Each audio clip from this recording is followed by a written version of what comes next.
अस्सलाम वालेकुम, welcome back. हमने अपने अभी तक एड्रेस पेज में तमाम बटन्स पे काम कर चुके हैं। हमारा जो सिर्फ एक बटन रह गया था वो था डिलीट का बटन। अब हम क्या करेंगे, हम अपने डिलीट के बटन पे काम करेंगे और डिलीट के बटन पे कुछ इस तरह काम करेंगे कि जस्ट लाइक कि मैं डिलीट पे क्लिक करता हूँ तो मेरा जो एड्रेस है वो डिलीट हो जाना चाहिए। ना सिर्फ ये हो कि बल्कि मेरा एड्रेस डिलीट हो, मैं चाहता हूँ कि मैं डिलीट के बटन पे क्लिक करूँ तो मेरे पास ऊपर एक डायलॉग बॉक्स शो हो जिसके अंदर मेरे से पूछा जाए कि क्या मैं वाकई अपना ये डिलीट करना चाहता हूँ। अगर मैं ओके करूँ या येस करूँ, उस सिनेरियो में मेरा एड्रेस डिलीट हो, अदरवाइज मेरा एड्रेस डिलीट ना हो। ऑलराइट, सो अब इसमें एड्रेस की अगर शॉपिफाई के साथ बात करें तो शॉपिफाई हमें डिलीट एंड एड्रेस करने के लिए ये बताता है कि आप इस तरह अपना कोई भी एड्रेस डिलीट कर सकते हैं। तो यहाँ पे देखिए लिखा हुआ है, with each existing address you should include the option to delete it. You can you can add this option by including the following form. Alright, अब ये तो एक तरीका हो गया, लेकिन इसके साथ हमें एक टिप भी दी जाती है कि आप जावास्क्रिप्ट का प्रॉम्प्ट जावास्क्रिप्ट को यूज़ करें और अपने यूज़र से कंफर्म करें कि वो आइदर ये एड्रेस डिलीट करना चाहता भी है कि नहीं। तो अब हम ये काम करेंगे जावास्क्रिप्ट के थ्रू और एक अच्छे तरीके से हम एक अच्छी थीम बनाने की कोशिश करेंगे। हम वापस आते हैं अपने वीएस कोड में और जावास्क्रिप्ट के थ्रू इस हम अपना जो फॉर्म है वो डिलीट करेंगे। अपने इस कोड के अंदर हम अगर बात करें तो मैं एक काम करता हूँ, यहाँ पे कस्टमर एड्रेसेस के अंदर जहाँ पे हमारे पास डिलीट का बटन है, ये इस डिव के अंदर हमारे पास डिलीट का बटन है। इस डिव के हमने आ जाना है जहाँ पे हमारे पास डिलीट का बटन है ये, और यहाँ पे हम आ जाएंगे इसके outside the class inside the delete button का टैग। यहाँ पे हम अपने पास एक जो हमारे पास जावास्क्रिप्ट का कंट्रोलर ऐड करेंगे जो कि हमारे पास होगा जस्ट लाइक हमने पहले इसमें ऐड कर चुके हैं एक डेटा डिलीट एड्रेस।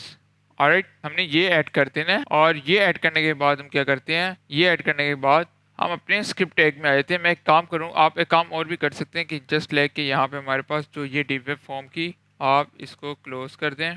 ऑलराइट, और ये हमारे पास इस डिव को भी क्लोज कर देंगे। मीन्स जो हमारे पास एक्स्ट्रा डिव है हम उसको क्लोज करते जाएंगे ताकि हम मिनिमाइज रहें और ऑन द पॉइंट रहें। और शुरू में ऑलराइट, और यहाँ से नीचे हम अपने स्क्रिप्ट टैग के में आ जाएंगे। स्क्रिप्ट टैग में क्या करेंगे, स्क्रिप्ट टैग में हम अपने जो init address, customer address, get selected country और कस्टमर एड्रेस को क्लोज करेंगे और यहाँ पे कंस्ट्रक्टर के नीचे हम आके एक अपना फंक्शन क्रिएट करेंगे डिलीट का। तो कहते हैं इनिट डिलीट एड्रेस, और इस एड्रेस के अंदर हम अपना फंक्शन के अंदर जो भी हम अपना डिलीट करने का काम करेंगे वो सारा इसके अंदर करेंगे। इसके साथ साथ मैं काम करता हूँ, मैं इस फंक्शन को अपने कंस्ट्रक्टर में कॉल भी कर लेता हूँ, this dot init delete address. ये सही हो गया। अब मैं अपने फंक्शन में जाता हूँ, फंक्शन में जाके मैं एक कांस्टेंट क्रिएट करता हूँ डिलीट बटन के नाम से, const delete button is equal to, और इसमें क्या करता हूँ, इसमें करता हूँ डॉक्यूमेंट डॉट क्वेरी सिलेक्टर। उसके साथ मैं इसके अंदर देता हूँ बटन, और बटन के साथ जो मैं दूंगा एट्रीब्यूट, वो एट्रीब्यूट होगा हमारे पास वो जो हमने ऊपर क्रिएट किया था डाटा डिलीट एड्रेस का, ये वाला। ये मैं अपना एट्रीब्यूट दूंगा इसको इस बटन के अंदर। तो मैंने इसको डाटा डिलीट एड्रेस का दे दिया और उसके साथ में क्या करता हूँ, उसके साथ मैं इसमें इसको चेक भी कर लेता हूँ कि आइदर इट इज़ वर्किंग और नॉट। तो मैं इसको क्या करता हूँ, कंसोल डॉट लॉग और डिलीट बटन। ऑलराइट, इसको सेव करते हैं। सेव करके हम अपने ब्राउज़र पे जाते हैं और रिफ़्रेश करते हैं, इंस्पेक्ट कंसोल, और देखिए यहाँ पे हमारे पास 3 बटन आ गए हैं। अब यहाँ पे हम चेक करते हैं, हमारे पास 3 बटन है, तो एक देखिए 1 2 और 3 डिलीट के हमारे पास बटन है, तो इसने हमें रिटर्न कर दिया है। वापस वीएस कोड में जाते हैं और कंसोल डॉट लॉग को रिमूव करते हैं और instead of console dot log हम क्या करते हैं, हम यहाँ पे इफ टैग लगाते हैं, चेक करेंगे अगर तो हमारे पास, मैं यहाँ पे कहता हूँ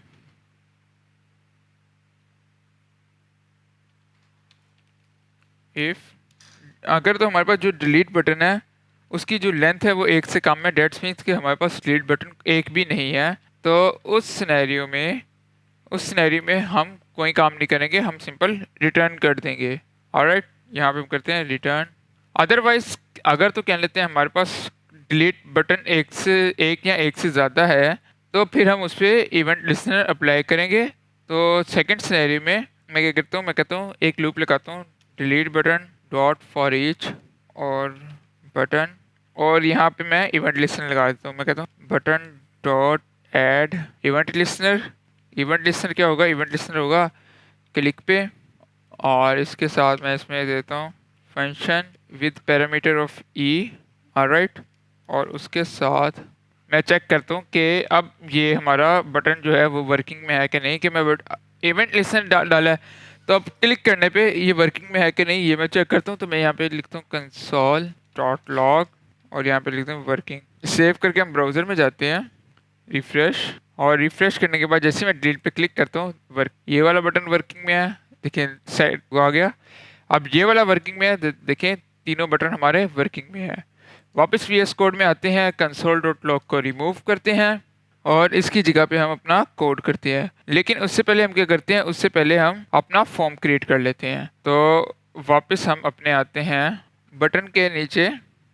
तो ये हमारा डिलीट का बटन है, इस डिफ के आउटसाइड आते हैं, जिस डिफ में हमारा डिलीट का बटन है इसके आउटसाइड में आके मैं क्या करता हूँ, मैं एक फॉर्म क्रिएट करता हूँ। अब चूंकि इसके अंदर हमारे पास कोई डिलीट का स्पेसिफिक फॉर्म नहीं है तो हम अपना फॉर्म खुद क्रिएट कर लेंगे। तो मैं फॉर्म क्रिएट करूँगा पोस्ट, और इस पर मैं एक्शन में क्या दूंगा। अब जो चीज़ देखने वाली वो इसकी एक्शन में है।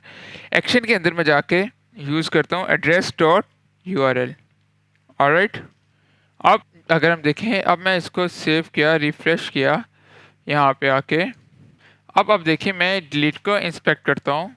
तो यहाँ पे देखिए, यहाँ पे ये देखिए, ये मेरे पास इस डिलीट बटन का स्पेसिफिक एक एड्रेस आ रहा है जो कि ये है इस डिलीट बटन का। अगर मैं इस डिलीट बटन को इंस्पेक्ट करूं तो आप देखें इसका ये एड्रेस आ रहा है। हर डिलीट बटन का एक स्पेसिफिक एड्रेस है, मींस कि हर डिलीट का जो एड्रेस डॉट URL है वो एक स्पेसिफिक है। जस्ट लाइक कि मैं इसको करूं तो देखिए वो 61 था और ये 25 है। ओके, वापस VS कोड में जाते हैं और इसके बाद में हम क्या करते हैं, हम यहाँ पे एक हम इसके साथ एक देते हैं डाटा URL, और क्योंकि इस डाटा URL को हम यूज़ करना चाह रहे हैं तो इसको मैं देते हैं एड्रेस डॉट URL सेव। और नाउ अब हम क्या करते हैं, हम अपने वापस स्क्रिप्ट में आ जाते हैं। अब ये डाटा डॉट URL हमने इसलिए यूज़ किया ताकि हम इसको अपने जावा स्क्रिप्ट में यूज़ कर सकें। तो यहाँ पे इस फंक्शन के अंदर मैं क्रिएट करता हूँ वेरिएबल URL के नाम से, और उसको मैं देता हूँ this dot data set dot URL, और इसके बाद मैं लिखाता हूँ डॉक्यूमेंट डॉट क्यूरी सिलेक्टर, और इसके साथ हम इसके अंदर अपना URL को इंटरपोलेट करेंगे। तो हम यहाँ पे बैक टिकट्स लगाते हैं, और बैक टिकट्स के अंदर यहाँ पे फॉर्म एक्शन, और इसके अंदर हम अपना डॉलर साइन लगा के URL को ऐड कर लेते हैं URL। ऑलराइट, और अगर आप चाहें तो इसको कंसोल डॉट लॉग करके चेक भी कर सकते हैं। मैं यहाँ पे करता हूँ कंसोल डॉट लॉग रिफ्रेश। तो देखिए हमारे पास जो फॉर्म है वो फॉर्म का URL आ गया है। ऑलराइट, और सिमिलर वे से मैं इस पर डिलीट करता हूँ तो इसका URL आ जाएगा, इस पर क्लिक करूँगा तो इसका URL हमारे पास आ जाएगा। वापस जाता हूँ, कंसोल डॉट लॉग को रिमूव करता हूँ। ऑलराइट, और इसके साथ मैं कह देता हूँ डॉट सबमिट किया, और उसके साथ साथ क्या करेंगे, उसके साथ साथ हम एक इनपुट टाइप अपने फॉर्म के अंदर क्रिएट कर लेते हैं। जस्ट लाइक हमारा फॉर्म कहाँ था, ये हमारा फॉर्म था, और इसके अंदर हम क्या करते हैं, हम एक इनपुट टैग यूज़ करते हैं इनपुट, और इसकी टाइप हम देंगे हिडन। इसके साथ साथ हम इस पर नेम अप्लाई कर देंगे, नेम हम इसका देखेंगे। अब नेम इसका आपने रखना है अंडरस्कोर मेथड, और उसके साथ इसकी जो वैल्यू होगी वो हम रखेंगे डिलीट।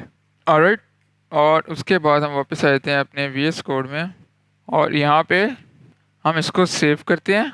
अब देखें ब्राउज़र में जाकर मैं इसको रिफ़्रेश करता हूँ और इसको मैं कर देता हूँ क्लोज। तो अब देखिए मैं इस इधर डिलीट करता हूँ तो देखिए मेरा डिलीट हो गया हुआ है।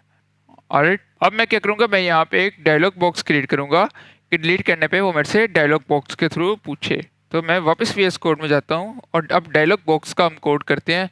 तो मैं यहाँ पे लिखता हूँ कंफर्मेशन का var confirmation is equal to window dot confirm, और इसके अंदर आप अपना मैसेज देंगे, और तो वो हम देते हैं do you really want to delete address, या आर यू श्योर का मैसेज आप व्हाट्सएवर जो आपको बेटर लगे आप वो दे सकते हैं।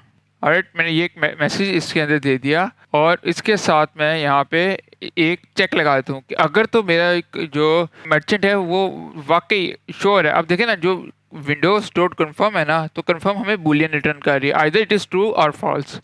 तो in that case if the boolean value of boolean is true, अगर तो यूज़र कहता है okay I want to delete it, तो इन दैट सिनेरियो क्या होगा, इन दैट सिनेरियो हम कहते हैं इफ कंफर्मेशन, और इन दैट सिनेरियो कि अगर तो हमारे बुलियन ने रिटर्न किया ट्रू, तो हमारा document dot Curie selector work कर जाएगा, अदरवाइज नथिंग विल हैपन। तो दूसरी सिनेरियो में कुछ भी नहीं होगा। तो ये एक छोटा सा कोड था जो हमने किया। इसको मैं सेव करता हूँ और सेव करके फाइनल रिजल्ट इसका देख लेते हैं। सेव, इधर है रिफ्रेश। अब यहाँ पे देखिए, मैं इस पर डिलीट करूंगा तो इससे मेरे से पूछा, मैंने कह दिया कैंसिल, नथिंग विल हैपन, कुछ भी नहीं हुआ। मैंने डिलीट किया, इसने मेरे से पूछा do you really want to delete address, मैंने ओके क्लिक किया। ओके क्लिक किया तो इसने बुलियन में ट्रू रिटर्न किया और फिर मेरी इफ़ की स्टेटमेंट चली, और जैसे ही इफ़ में ट्रू आया तो इसने मेरा एड्रेस डिलीट कर दिया। तो ये हमारी आज की वीडियो थी। और अब यहाँ पे एक इशू और आ रहा है, मैं क्रिएट न्यू एड्रेस करता हूँ और क्रिएटेड एड्रेस के अब देखें, अब जो इशू आ रहा है कि हमारा यहाँ पे इनका साइज़ दोनों का डिफर आ रहा है कि एड्रेस के हिसाब से साइज़ आ रहा है। तो मैं उसके लिए क्या कर सकता हूँ, आप उसके लिए इसको मैन्युअली हाइट इस पर दे सकते हैं। जस्ट लाइक कि मैं यहाँ पे अपने इस डिव में आता हूँ, जो हमारी ये डिव है ये वाली, इस डिव में आके मैं इसमें हाइट देता हूँ। मैं कहता हूँ हाइट इसको दे दो 80 की, और उसके साथ इसको कर दो आप ओवरफ्लो हिडन। सेव करता हूँ, सेव करके अपने ब्राउज़र पे आता हूँ, रिफ्रेश करता हूँ, तो अब देखिए इनकी हाइट दोनों की सेम हो चुकी हुई है। एम्प्टी एम्प्टी आपको फील होगा, लेकिन दैट्स ऑल राइट, बट हमारे पास इसकी जो हाइट है वो बराबर हो गया और लुक इंटरफेस हमारा काफ़ी हद तक अच्छा हो गया है। तो यहाँ पे हमारे एड्रेस का टेम्पलेट ख़त्म होता है। आने वाली वीडियोस में हम अपने एक्टिवेट अकाउंट को डिस्कस करेंगे, जो कि हमारे पास, अगर आप अकाउंट सेक्शन में आए तो ये एक्टिवेट अकाउंट डॉट लिक्विड, इसको हम डिस्कस करेंगे और फिर हम आगे चलेंगे। तो आज के लिए इतना ही, मिलते हैं अगली वीडियो में, तब तक के लिए खुदा हाफिज़।